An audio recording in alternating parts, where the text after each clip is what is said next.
أعوذ بالله من الشيطان الرجيم. بسم الله الرحمن الرحيم.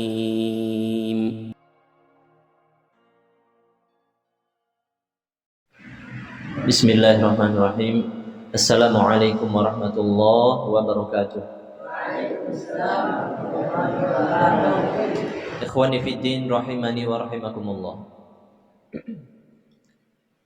Saudaraku yang semoga kita semua dirahmati Allah Ta'ala, marilah kita sama-sama bersyukur kepada Allah Subhanahu wa Ta'ala atas karunia yang sangat besar, yaitu karunia keimanan, karunia kesempatan, karunia kelapangan, serta karunia yang lainnya yang tidak bisa kita cermati satu persatu.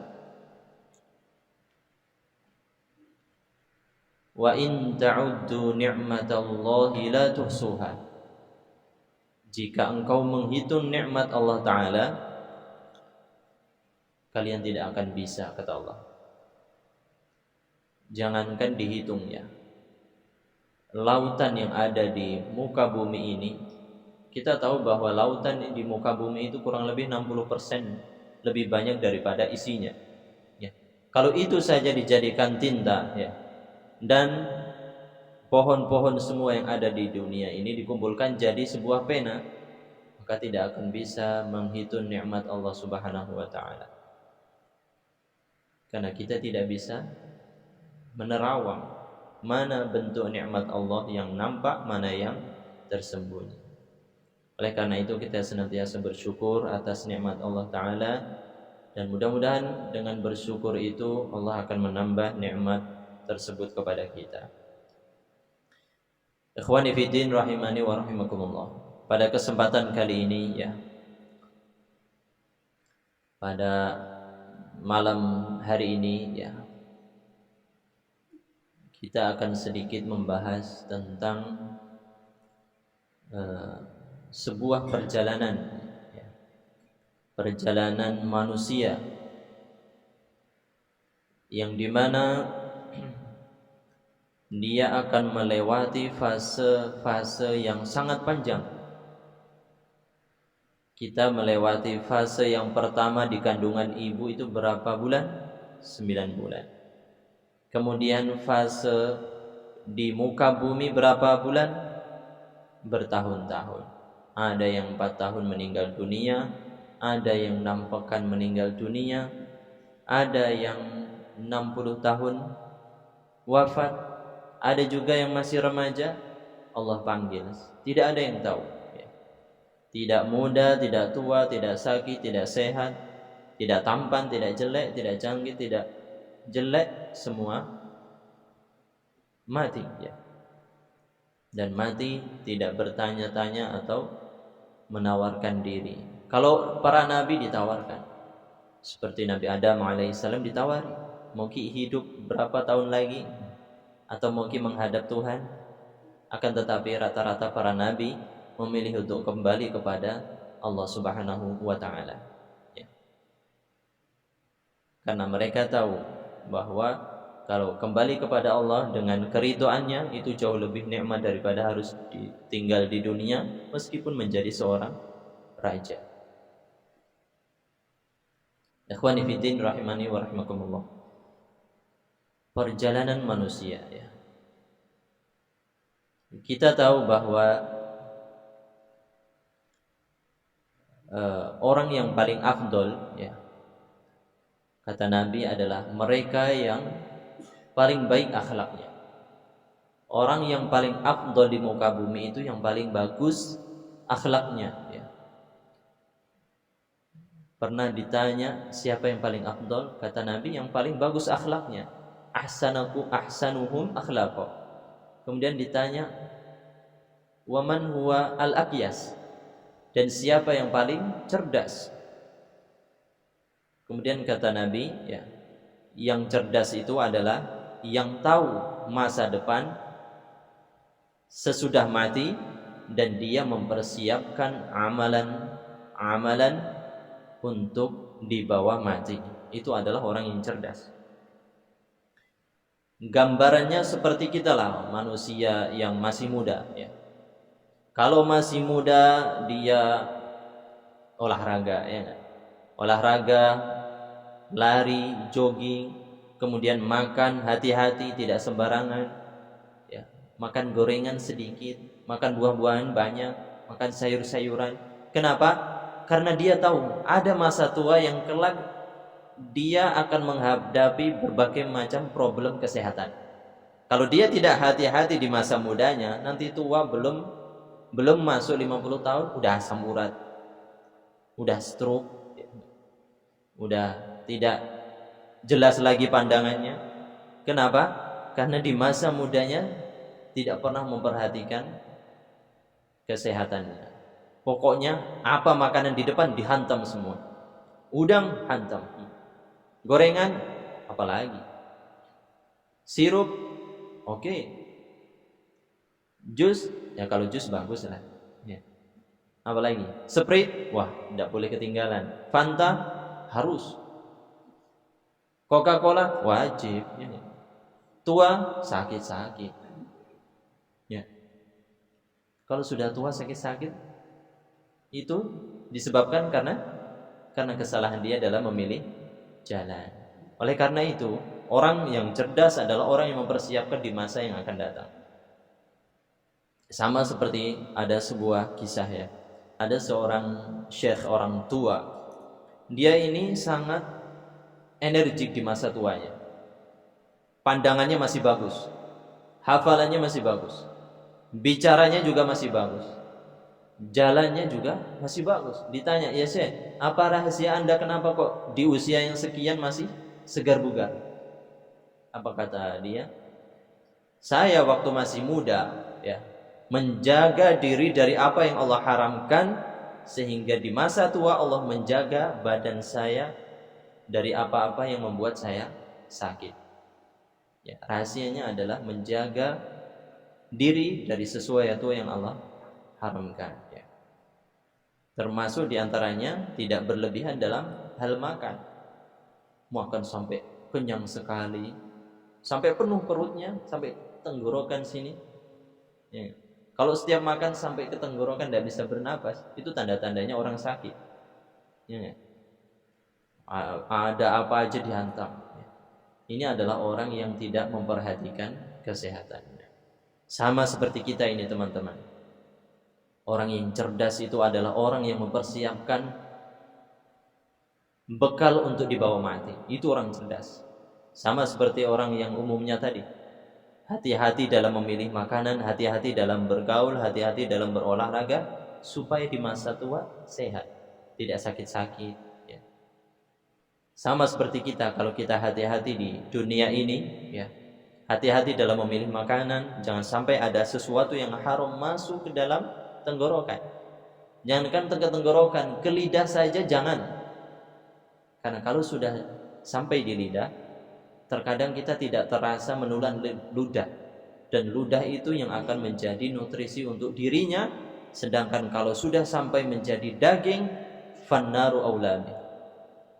Kata Nabi SAW, makanan apapun atau daging apapun di dalam diri manusia yang tumbuh dari makanan yang haram, kata Nabi, fannaru aulabi, maka neraka lebih layak untuk dia daripada surga.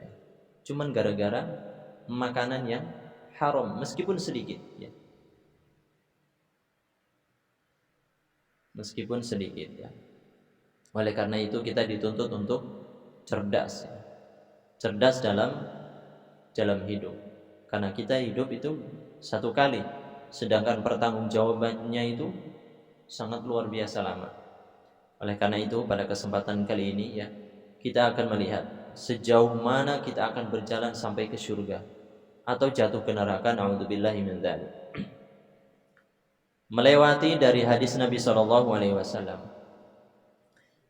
Kata beliau, inna a'mar ummati, sesungguhnya umur-umur umatku ya, mabaina sittin ila sab'in, antara 60 sampai 70. Antara 60 sampai 70. Ya. Kalau zaman Nabi Adam ribuan tahun. Nabi Nuh 950 tahun, belum masa anak-anaknya dihitung. 15 tahun lebih. Ya. Mungkin 20 tahun. Mungkin nyampe 1000 tahun. Itu zaman Nabi Nuh, Nabi Adam. Semakin kesini semakin pendek. Dan sampai tiba masanya di umat Nabi Muhammad itu cuma 60 sampai 70 tahun, tidak lebih. Ya enggak? Ada yang di sini yang 70 tahun? Belum. Ada yang 15 tahun? Lebih. Masih panjang. Masih panjang memang, tapi malaikat siap-siap sudah. Apa kata Allah? Cabut mati. Belum sempat lulus SMA sudah meninggal dunia. Tidak ada yang tahu. Sedangkan usia manusia umat Nabi itu antara 60 sampai 70. Oleh karena itu, seperti yang sudah kita sampaikan kemarin, ya, antara 60 tahun lah kita hidup bersama teman, keluarga, sanak saudara. Tapi setelah masuk ke dalam kubur itu ratusan sampai ribuan tahun. Lama sekali. Kalau kita tidak cerdas dalam memilih hidup, ya, di alam kubur, kalau sampai mendapatkan teman yang jelek, kemudian baunya busuk, ya, mukanya itu membuat kita geram, mukanya tidak enak dipandang. Ini adalah amalan orang-orang yang salah, orang-orang yang tidak mengerti bagaimana cara dia hidup, ya, tidak pernah beribadah, tidak pernah tunduk kepada Allah Ta'ala. Dengan Al-Quran dan As-Sunnah dia membangkang, maka wajar dia mendapatkan teman yang seburuk seperti ini. Oleh karena itu, kita senantiasa memohon kepada Allah Ta'ala agar diberikan kematian dengan cara husnul khotimah, ya.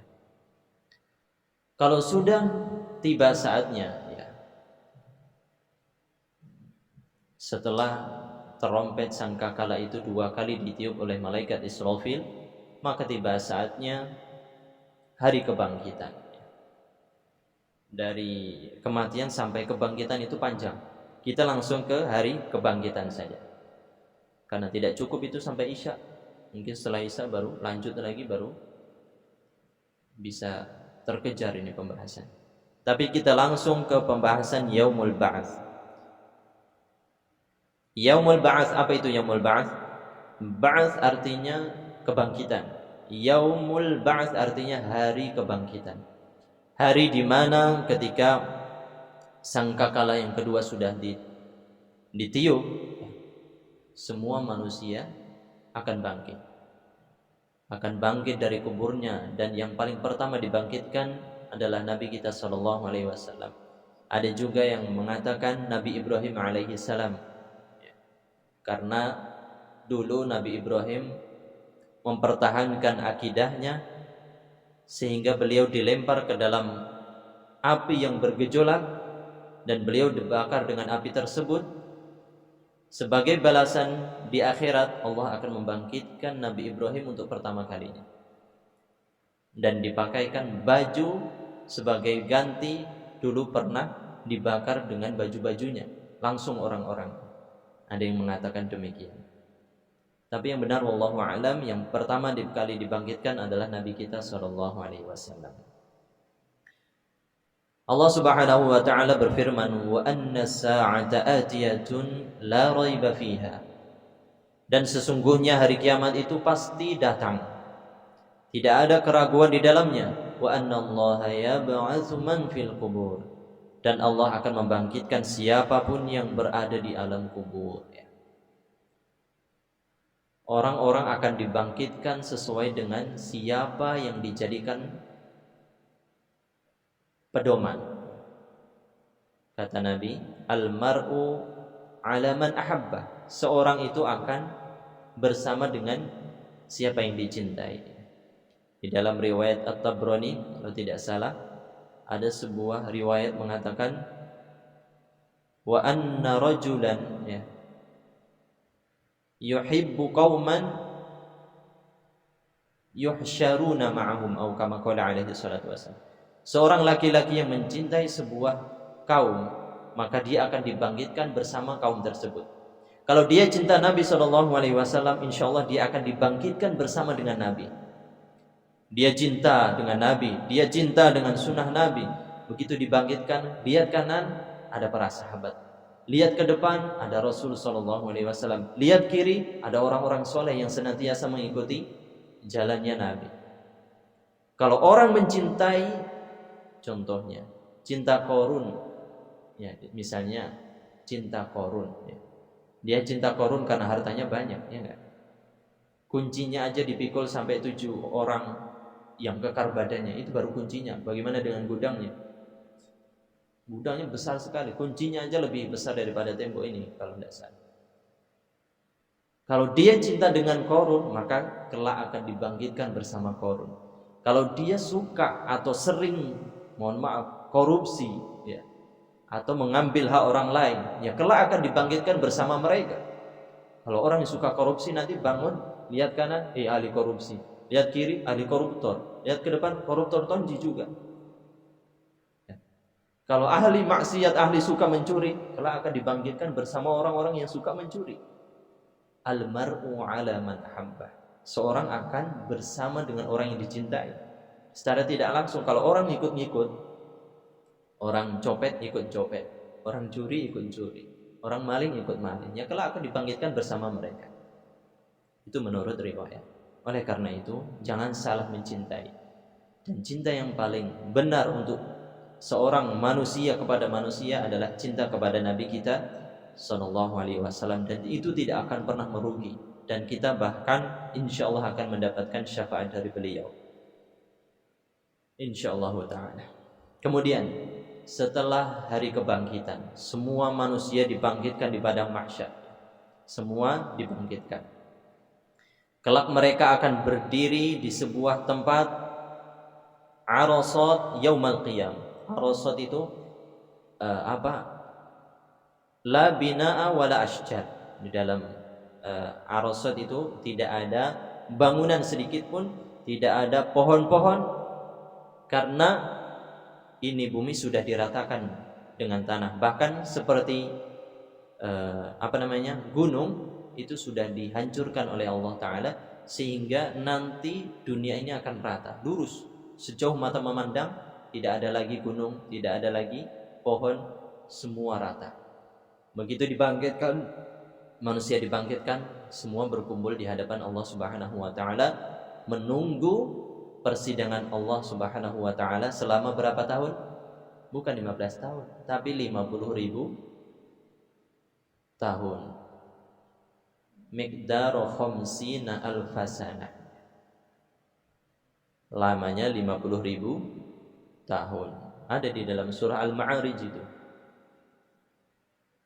50.000 tahun seorang akan berdiri menunggu persidangan Allah Subhanahu wa Ta'ala sampai dia masuk ke dalam surga atau ke neraka. Ya. Apa dalilnya? Allah Subhanahu wa Ta'ala katakan, wa yawma nusayyirul jibala wa taral arda barizatan wa hasyarnahum falam nughadir minhum ahada. Dan pada hari di mana kita perjalankan gunung-gunung, wa taral arda barizah, setelah gunung-gunung itu diperjalankan dan mereka saling menabrak satu sama lain dan akhirnya menjadi debu, engkau akan melihat bahwa bumi ini full sejauh mata memandang, tidak ada bangunan sama sekali. Wa hasyarnahum falam nughadir minhum ahada. Dan kita kumpulkan mereka. Siapa? Nabi yang pertama, manusia yang pertama sampai manusia yang terakhir akan dikumpulkan pada hari tersebut, ya. Falam nughadir minhum ahada. Dan kita tidak akan pernah meninggalkan makhluk sedikit pun di alam kubur, ya. Oleh karena itu, ya, pada hari itu seorang manusia, ya, sama rata. Mereka tidak berpakaian, tidak dikhitan, ya, dan wallahu alam usianya sama, kalau tidak salah. Usianya sama, yang kecil kelak akan menjadi besar, ya. dan usianya sama rata. Disitulah mereka akan mempertanggungjawabkan apa yang mereka kerjakan di dunia. Kemudian Aisyah pernah bertanya kepada Rasul, "Ya Rasul, kalau mereka tidak dikhitan, mereka tidak berpakaian, apa mereka tidak malu ya Rasul?" Kemudian apa kata Rasul? Justru pada hari itu suasananya itu lebih dahsyat daripada mereka harus memandang lawan jenisnya. Tidak bisa memandang lawan jenis. Coba antum bayangkan kalau lagi di asrama, mohon maaf nih, asrama sana nih, kebakaran, naudzubillah. Kebakaran, apinya kencang sekali. Keluar, kira-kira mikir temannya enggak? Pokoknya bagaimana caranya dia biar selamat. Temannya mau kebakaran, monggo. Uangnya kebakar, monggo silahkan. Kitab-kitabnya atau buku diarinya kebakar, biasa, bisa beli lagi. Yang penting bagaimana caranya dia bisa selamat. Itu saja kita tidak bisa berpikir untuk sebelah kanan dan kiri. Lalu bagaimana ketika hari kiamat, yang di situ sangat dahsyat sekali, sampai orang tidak bisa berpikir melihat kawan di sebelahnya, nafsi-nafsi, bahkan anaknya, saudaranya, bapaknya, ibunya tidak terpikirkan lagi bagaimana caranya dia bisa selamat. Cuman itu saja. Pada hari itu sangat dahsyat sekali. Oleh karena itu tidak bisa orang pada hari itu merasa ingin melirik saudaranya di sebelah kanan maupun sebelah kiri. Nafsi-nafsi, artinya sendiri-sendiri. Pada hari itu sangat dahsyat sekali. Kemudian fase berikutnya adalah yaumul hisab, hari pembalasannya, hari perhitungan amal baik dan buruk manusia ya saat hidup di dunia. Semua bibir ya, baik yang dulu di dunia dia bisu atau cadel atau pandai bicara, semua akan rapat ditutup oleh Allah Subhanahu wa taala. Apa dalilnya? Kata Allah Subhanahu wa taala, "Al-yawma nakhtimu ala afwahihim wa tukallimuna aydihim wa tashhadu arjuluhum bima kanu yaksibun." Pada hari ini kami tutup mulut mereka. Tangan mereka akan berkata kepada kami dan kaki mereka akan memberi kesaksian terhadap apa yang dahulu mereka kerjakan. Kalau di dunia ada namanya advokat, ya, hakim. Terkadang hakim itu memutuskan perkara berbeda dengan yang seharusnya dia putuskan. Terkadang dia harus memutuskan kalau si A ini salah, tapi terkadang dia harus mengubah kalau si A ini benar, tak kala si A memberikan uang kepada hakim. Dia bisa merubah sesuatu yang salah menjadi benar karena ada uang. Betapa banyak orang yang pandai bicara, dia membela orang yang salah karena ada uangnya. Orang bisa merubah keadaan yang awalnya benar menjadi salah dan yang salah menjadi benar. Tapi ketika di akhirat, di hari hisab, tidak akan pernah berguna orang seperti ini. Sepandai apapun dia berretorika, sepandai apapun dia berbohong, sepandai apapun dia berargumentasi, dia tidak akan pernah bisa mengargumentasi dirinya pada hari pembalasan. Karena apa? Mulutnya dikunci. Coba ngomong nih, kalau mulut dibungkem pakai sajadah. Ngomong coba diikat mulutnya pakai sajadah, ngomong sekeras-kerasnya, tidak ada yang dengar. Tapi di akhirat Allah kunci sesuai dengan kehendaknya bagaimana cara mengunci mulut. Artinya seorang manusia tidak akan pernah bisa bicara. Siapa yang bicara? Tangannya berbicara, kakinya berbicara, lidahnya bicara enggak? Terkunci kan? Matanya, hidungnya, dan telinganya akan berbicara, memberikan kesaksian kepada pemilik lisan tersebut. Oleh karena itu hati-hati. Pemilik lisan itu berbahaya kalau dia tidak hati-hati dalam berbicara. Terkadang satu kesalahan dia tidak sadar membuat dia jatuh ke dalam neraka jahanam. Sebagaimana Nabi SAW kabarkan dalam sebuah hadis, ya, ada seorang yang berbicara, dia tidak sengaja, tapi ternyata itu pembicaraan yang membuat dia dapat terjatuh ke dalam neraka jahanam yang jauhnya sebagaimana jauh timur dan barat. Cuman gara-gara satu perkataan yang dia tidak tahu ilmunya, dan dia tidak menerawang terlebih dahulu, ini cocok atau tidak, ini bagus diucapkan atau tidak, ya. Oleh karena itu kita hati-hati dalam berbicara, karena kelak di hari pembalasan yang akan bicara bukan lisan kita.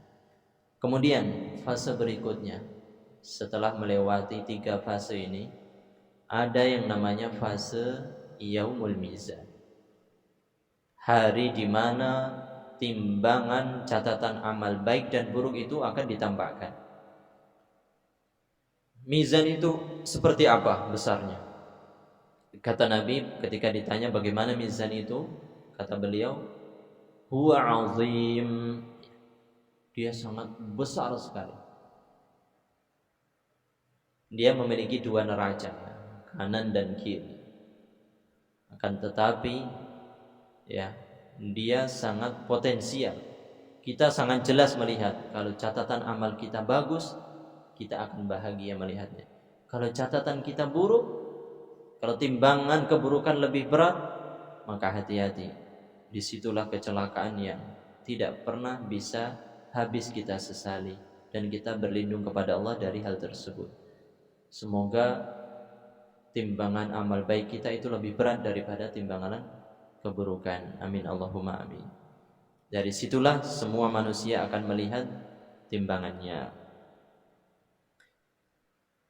Wa nad'ul mawazinal qista liyaumil qiyamah, dan kita akan meletakkan mizan yang memiliki keadilan sangat tinggi pada hari kiamat. Fala tudlamu nafsun syai'a, dan seorang manusia tidak akan, jiwa manusia apapun tidak akan pernah dizalimi. Wa in kana mithqala habatin min khardalin ataina biha, apabila dia berbuat kebajikan, ya, seberat biji sawi, ya, ataina biha, maka kita akan tampakkan pahala untuknya. Wa kafa bina hasibin, dan cukuplah kami sebagai pembuat perhitungan, ya. Apakah cukup sampai di hari mizan? Ternyata tidak, teman-teman. Ada fase berikutnya, yang dimana fase ini kita akan mengalami keadaan yang sangat-sangat menegangkan, di mana fase ini kita akan menerima sebuah catatan amal, yaitu ita'ul kutub, pemberian kitab catatan amal. Kalau di timbangan kita ditampakkan baik dan buruk, tapi kalau sudah di hari fase berikutnya yang dimana kita akan menerima timbangan amal, kita akan melihat sendiri, banyak sekali ini catatan dosaku, alhamdulillah catatan baikku lebih banyak. Itu sesuai dengan apa yang kita kerjakan di dunia. Ada orang yang dikasih kitabnya dari sebelah tangan kanan, maka dia akan bahagia. Kalau dari kiri sudah jelas dia akan sengsara. Kalau dari belakang ada 2 kemungkinan. Kalau dari belakang tapi dari sisi kanan, maka dia akan selamat. Kalau dari belakang dikasih ke sebelah kiri, maka dia akan celaka. Yang sudah pasti celaka ketika seorang diberi dari sebelah kiri. Dari kiri dia terima, maka jangan dibuka, itu pun dia sudah tahu kemana dia akan berlabuh, sengsara atau bahagia. Dan sudah pasti orang yang menerima tangan kiri akan sengsara, kecuali yang dirahmati dan diberi syafaat oleh Allah Subhanahu wa ta'ala. Dan kita senantiasa memohon agar Allah Ta'ala menghapus dosa-dosa kita dan mengganti catatan amalan keburukan kita dengan kebaikan. Amin Allahumma amin. Allah Subhanahu wa taala berfirman, "Wa tara kulla ummatin jathiyah." Dan kalian akan melihat umat manusia akan berlutut. Kullu ummatin tud'a ila kitabiha. Seluruh umat akan dipanggil dan diberi kitabnya. Al-yawma tujzauna ma kuntum ta'malun. Pada hari itu kalian akan dibalas sesuai dengan apa yang kalian kerjakan. Sambil berlutut manusia menerima kitab catatan amal. Seluruh manusia dari kalangan pejabat, dari kalangan raja, dari kalangan nabi, dari kalangan manusia baik kafir maupun mukmin, semuanya bersujud. Bukan bersujud, maksudnya berlutut ya. Berlutut kemudian diberi kitab catatan amal. Kita memohon mudah-mudahan kita menerima catatan amal dengan tangan kanan. Amin Allahumma amin. Kemudian fase berikutnya adalah al-haud. Haud ini memiliki catatannya. Dia setelah atau sesudah sirat ya. Ada yang mengatakan sesudah sirat, ada yang mengatakan sebelum sirat. Haud adalah telaga. Telaga Nabi SAW adalah telaga yang posisinya ada di Arasat Yaumul Qiyamah, di padang mahsyar ya. Sebelum manusia itu melewati sirat. Antum bisa bayangkan ketika matahari itu diturunkan sejauh 1 mil, kira-kira bagaimana keadaan manusia? Kalau kita lagi di musim panas, jalan tanpa alas kaki, kemudian matahari berada tepat di atas kita, kira-kira berkeringat atau tidak? Berkeringat. Kira-kira apa yang ingin kita kerjakan? Pasti mencari minum, ya enggak? Pasti yang diawali atau diinginkan oleh seorang yang kepanasan kemudian berkeluh adalah mencari minum. Kalau bisa minuman yang dingin supaya menghilangkan dahaga. Sama seperti keadaan di hari kiamat. Seorang ketika mendapatkan kehausan yang begitu dahsyat, yang pertama kali ingin dia cari adalah bagaimana caranya agar dia bisa minum. Umat Nabi SAW akan minum dari telaganya Nabi SAW, kecuali beberapa orang. Di antaranya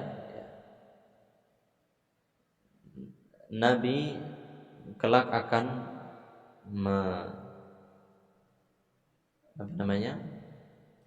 mengelak orang yang mengusir umatnya dari telaga Nabi.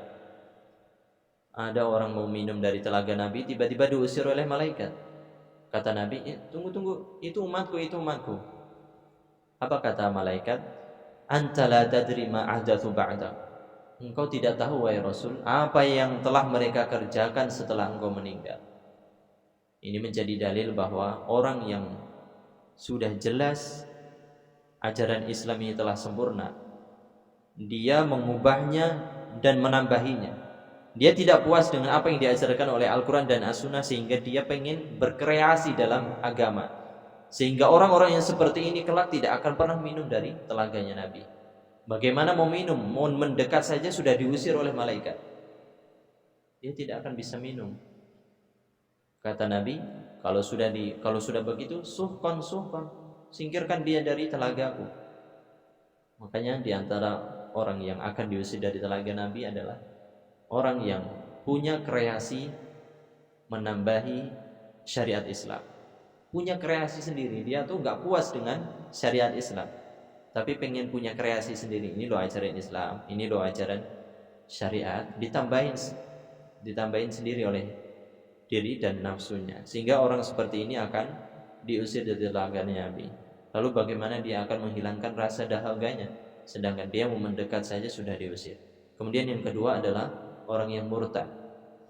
Orang murtad ya, dari zaman Nabi sampai zaman kita atau sampai nanti hari kiamat, kelak tidak akan bisa minum dari telaga Nabi. Kemudian berikutnya adalah al-munafikun, orang-orang munafik. baik di zaman Nabi atau di zaman setelah Nabi. Orang-orang munafik kelak akan diusir dari telaganya Nabi sallallahu alaihi wasallam. Ada juga orang yang berbuat dosa besar. Imam Ad-Dhahabi itu menulis kurang lebih 74 ya. Dosa-dosa besar.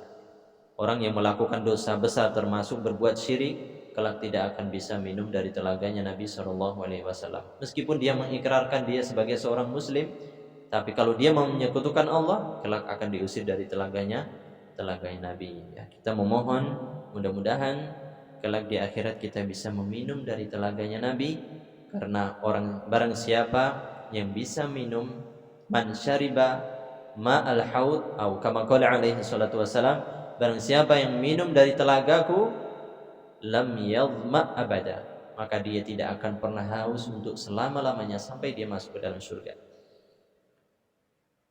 Haud itu apa sih? Haud itu adalah tempat yang sangat besar, cuman di ujungnya itu ada corong menuju surga. Nah, di surga itu Nabi sudah punya sungai namanya Al-Kautsar, dan Al-Kautsar itu adalah sebuah air ya, dan airnya itu dialirkan melalui corong ini sampai ke telaganya Nabi yang ada di padang mahsyar. Nah, di padang mahsyar itulah nanti umat Nabi akan minum dari sini sebelum mendapatkan air dari sungai Nabi yang bernama Al-Kautsar. Bisa dipahami? Itu Al-Kautsar. Inna a'tayna kal kautsar. Kemudian setelah haud, apa yang akan terjadi dari umat Nabi dan umat-umat manusia seluruhnya? Yang minum dari telaga Nabi adalah umat Nabi ya. Sedangkan umat Nabi Musa akan minum dari telaganya Nabi Musa. Bukan seluruh manusia akan minum dari telaganya Nabi, bukan. Tapi setiap umat Nabi, misalnya Nabi Isa, ada umat-umatnya akan minum dari telaganya Nabi Isa. Nabi siapa? Ibrahim. Umat Nabi Ibrahim akan minum dari telaganya Nabi Ibrahim. Sedangkan umat Nabi akan minum dari telaganya Nabi. Inna likulli nabiyyin haudun. Setiap nabi itu punya haud, punya telaga ya. Jadi jangan salah, tidak semua manusia minum dari telaganya Nabi, dari zaman Nabi Adam sampai orang terakhir, bukan ya, tapi sesuai dengan umatnya masing-masing. Kemudian setelah melewati haud, apa yang akan terjadi dari umat manusia? Mereka akan melewati sebuah tempat yang dimana ini tempat menentukan kemana dia akan berlabuh, ke surga atau ke neraka. Di mana itu kira-kira? Sirat. Dan sirat ini adalah sesuatu yang sangat mengkhawatirkan. Kenapa bisa mengkhawatirkan? Beberapa catatan yang sudah diulaskan dalam sebuah hadis. Sirat ini memiliki beberapa sifat. Yang pertama, sirat ini licin dan tajam. Dalam sebuah hadis, dia lebih tajam daripada pedang, lebih kecil daripada rambut. Antum bisa jalan lewat rambut? Ya? Bisa jalan lewat rambut, bisa. Jangankan rambut, tali rapiah aja udah nggak bisa lewat, apalagi rambut dibelah 7. Secara logika kita tidak akan pernah bisa, tapi secara amalan soleh itu bisa. Buktinya Nabi adalah manusia yang akan pertama kali melewati sirat dari seluruh umat manusia. Sampai di ujung Nabi katakan, Allahumma najjini, Allahumma sallim. Ya Allah, selamatkanlah umatku. Itu yang didoakan oleh Nabi untuk kita sebagai umatnya. Sirat itu memiliki beberapa sifat. Salah satunya licin, yang kedua tajam, yang ketiga gelap. Di bawah itu bergemuruh suara api neraka. Sedangkan kita harus melewati fase ini. Wa in minkum illa wariduha. Setiap kalian pasti akan melewati sirat ini, tidak tanpa terkecuali. Bahkan Nabi kita sebagai manusia terbaik di muka bumi pun akan melewati sirat ini. Dan kita semua akan melewati sirat ini. Salah satu di antara sifatnya, setelah dia memiliki tajam yang lebih tajam daripada pedang, dia gelap. Antum bisa bayangkan mau lewat jembatan tapi gelap. Gimana itu perasaan? Jembatan yang lebar segini aja kalau gelap tidak bisa jalan. Ini. Kecuali dengan senter. Itu pun kalau nggak habis baterainya. Itu pun kalau nggak takut ada lewat pocong atau misalnya. Tapi kalau di akhirat, di sirat, kita tidak akan pernah bisa mengandalkan kemampuan kita. Yang akan membuat kita selamat adalah amalan soleh kita. Amalan soleh tersebut yang akan membuat kita lebih cepat sampai di ujung sirat. Dan sirat ini, teman-teman sekalian, memiliki beberapa kail yang sangat besar. Antum tahu kail? Kail itu seperti semacam benda tapi bentuknya seperti celurit. Dan itu ujungnya tajam sekali. Dan itu bergerak dari kanan ke kiri, ya, begini. Di sini juga ada kail, ke sana, ini ke sini. Sedangkan antum harus melewati seperti Ninja Warrior. Ninja Warrior di dunia masih mending jatuhnya ke air. Dan kalau ini kena jatuhnya ke neraka. Naudzubillahi min dzalik. Ini kail kanan kiri. Di situ ada lagi kanan kiri. Dan kita harus melewati sirat ini. Dengan apa kita akan mengandalkan kecuali dengan amal soleh. Kalau ada orang yang lewat kemudian kena kail dan dia jatuh ke dalam neraka, maka sudah, itu takdir dia. Karena amalan solehnya lebih sedikit daripada amal buruknya. Ada juga yang sudah sampai di ujung, dia hampir selamat, terkena kesambar kail, akhirnya dia jatuh ke dalam neraka jahanam. Na'udzubillahi min dzalik. Dan sifat berikutnya adalah jembatan sirat ini menurut sebagian ahli tafsir itu tidak tenang. Antum kalau lewat jembatan tenang kan? Tenang lurus seperti ini. Tapi siratal mustaqim, ya.